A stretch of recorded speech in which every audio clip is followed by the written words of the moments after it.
நம் உடம்பை நாம் அறிதல் வேண்டும்.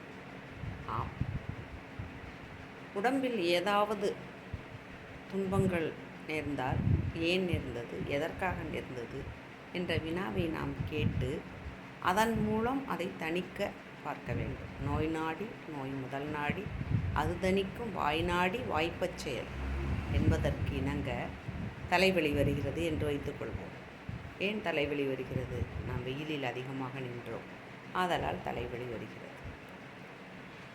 மலம் கழிக்காமல் 2 நாள் 3 நாள் இருக்கின்றோம், ஆதலால் தலைவலி வருகிறது.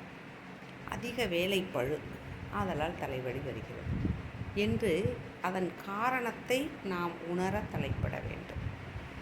அவ்வாறு உணர்ந்து விட்டோமானால் அதற்கு என்ன செய்யலாம் என்பதை நாமே அறிந்து விடுவோம். நன்கு படுத்து தூங்கினால் சரியாகிவிடும். மலம் கழிக்காததால் வருகிறது என்றால் கொய்யாப்பழம், கீரை இவ்வாறு உண்டு மலம் கழிக்கிற வழியை நாம் பார்க்க வேண்டும்.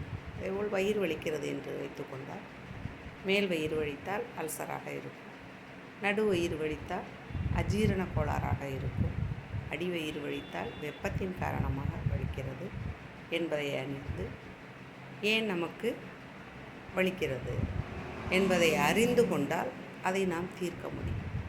அல்சராக இருந்தால் 1 வாரம் கூட்டு பாசிப்பயிறு போட்ட கூட்டை வச்சு சாப்பிட்டோம் அப்படின்னு சொன்னால் சரியாயிடும்.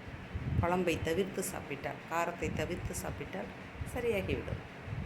அதேபோல் அஜீரண கோளாறாக இருக்கிறது என்றால் வெந்நீர் வைத்து 2 டம்ளர் குடித்தாலே சரியாகிவிடும்.